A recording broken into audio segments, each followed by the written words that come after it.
19-17 is the final. Michigan survives under the legendary leg of fifth-year senior Jake Moody. He hit his third and final field goal right over our shoulders right there, folks. 34 yards for the win. He's going to go down as legendary status, as I mentioned, and Michigan survives and gets the win. Sam Webb, you can't ask for anything better than this. Hey, you survived in advance. You got the Buckeyes next. We'll get there first, not later. But you got to talk about Jake Moody and what he's meant to this team. Yeah, especially in the elements. I mean, it's so bad it knocked out our camera. It's so cold out here, right? So we have to get to the video on the phone. But it speaks to the resiliency of this team that they were able to pull out this victory today. You think about being in a game where your back is against the wall, your best player is out, you're in a dogfight you didn't expect to be in. Right. Guys have got to step up. They got to rise to the occasion. They got to meet the moment. And just like his toe met that football, sent it through, he was making big kicks all day long. You think about the kick he hit into the wind. Yeah, I thought that was huge. The wind was a significant factor today. Yeah. You know, and it played into the play calling. It wasn't the be-all, end-all in play calling. We'll get to that a little bit later on in the game. But think about some of the throws that were knocked down, the punts that were knocked down. He drove that ball into the wind and split the uprights. That was huge. And then when the game was on the line, he had to be the guy to win the game for Michigan. Jim Harbaugh said he nominates him for legendary status. I think Jake Moody can stake his claim as the best kicker that Michigan's ever had. 100% agree with you. We were talking about that in the press box. The guy is a legend, and he's earned it. He's got one more game to do it, but hey, they gave Michigan that chance. 11-0 stays on the line, folks. We got to stay. Let's send off we'll switch it over to the defensive side of the ball.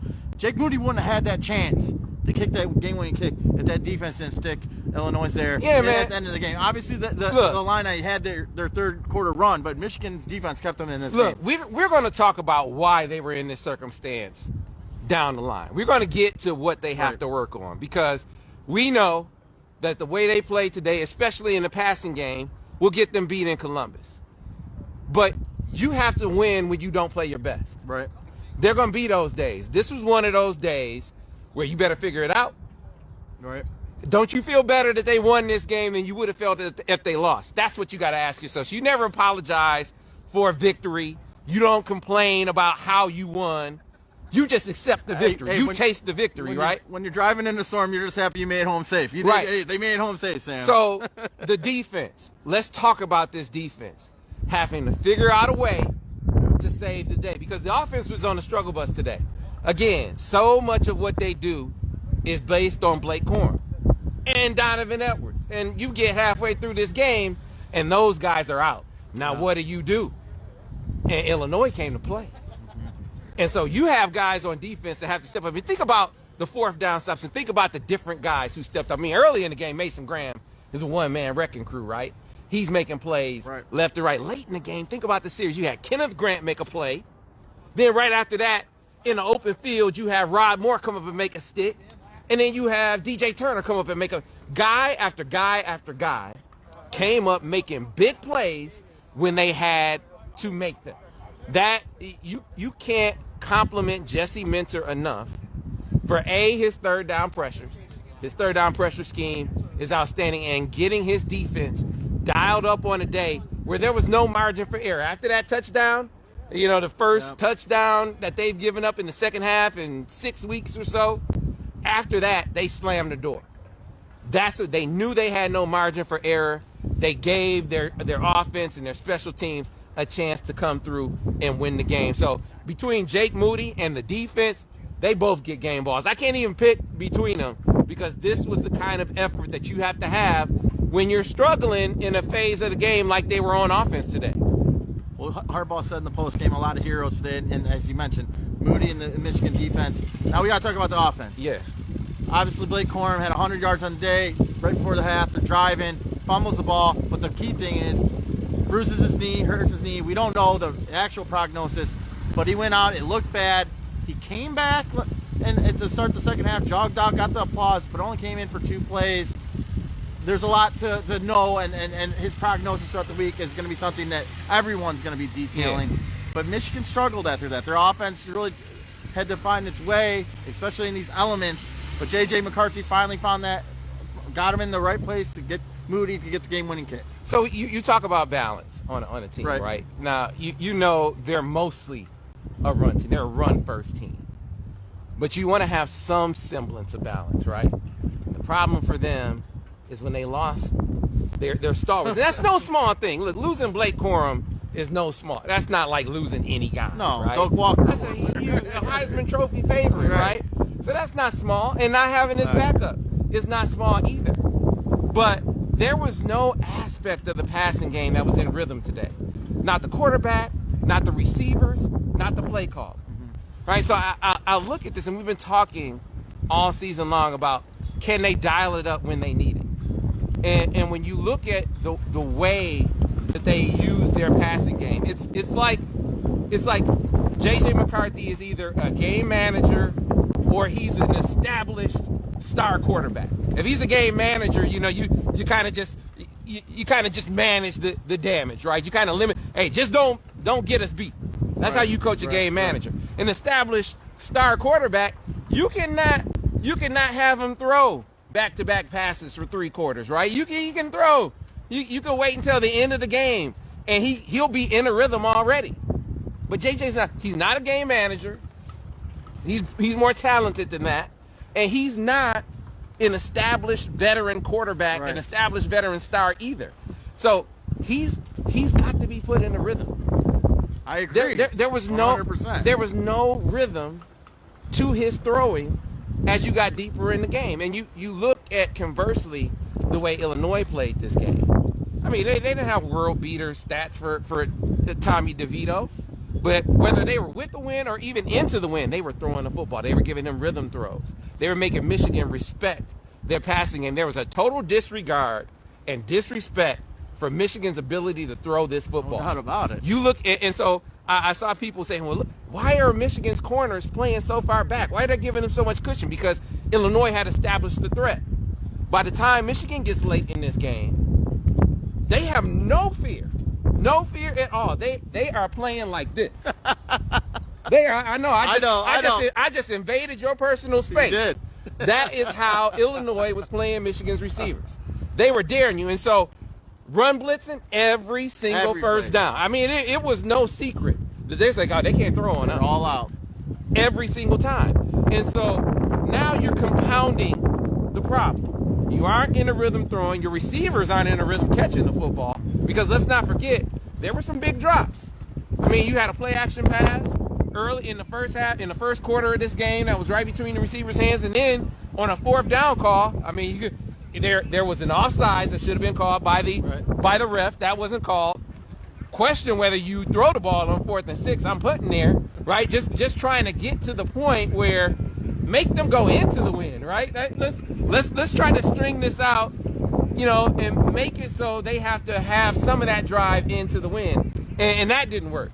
So, and then you actually get the pass in the receiver's hand in the end zone, and he drops it. So again, you have some issues with your passing game, even when you go there, but it just speaks to the lack of rhythm. It speaks to the lack of fear.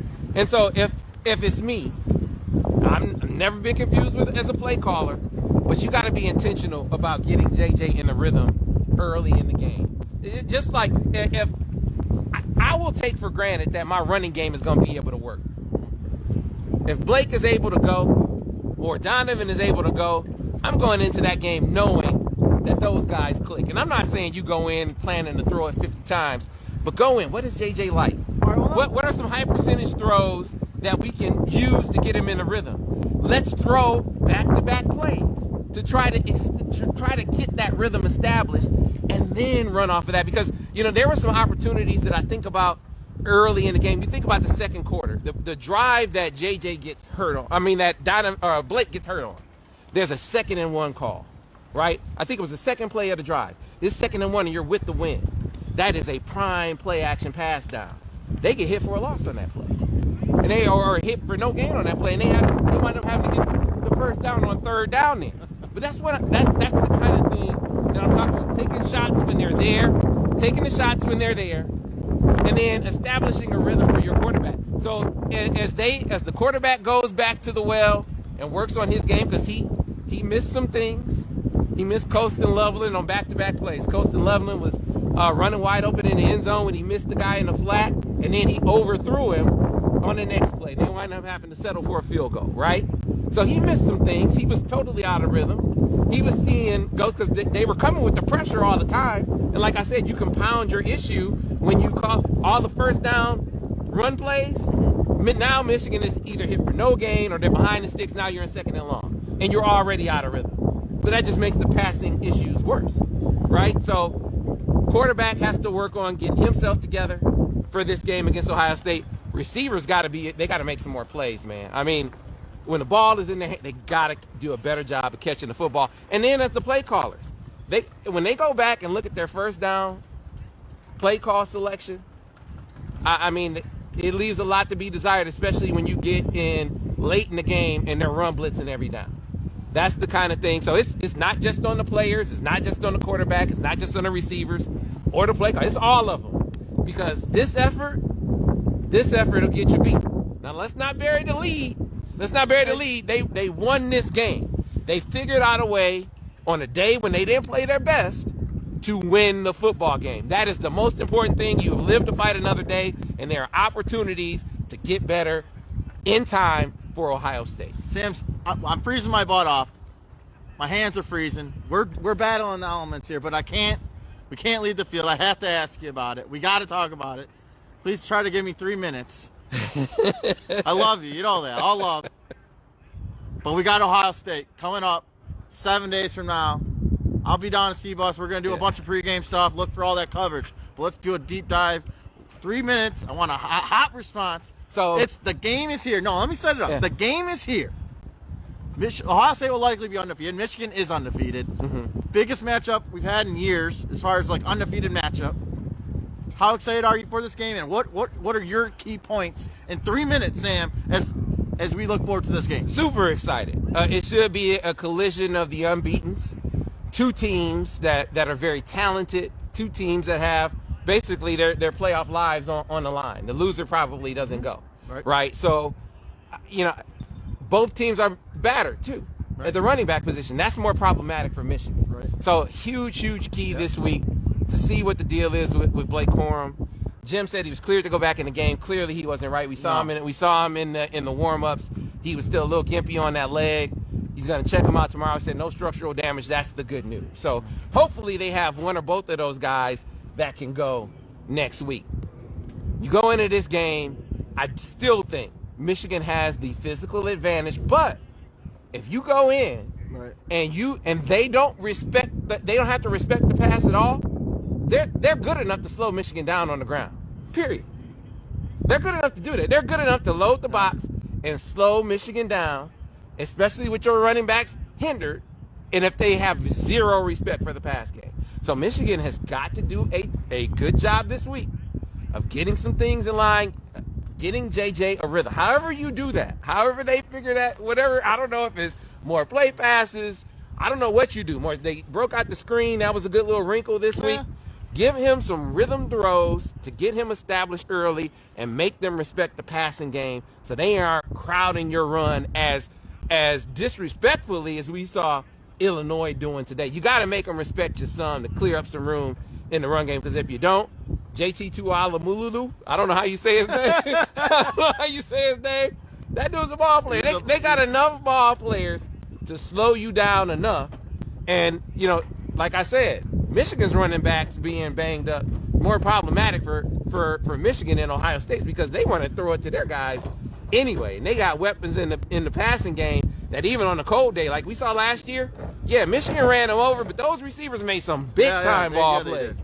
So if you go out and you have the passing effort that you had today, next week, and you will get beat. You will get beat, and you will get beat soundly if that's the case. So they got to get that together quick, fast, and in a hurry. Well, hey, as always, great stuff from Sam Webb. I'm Josh Newkirk. Stay tuned for all our coverage and more on the MichiganInsider.com.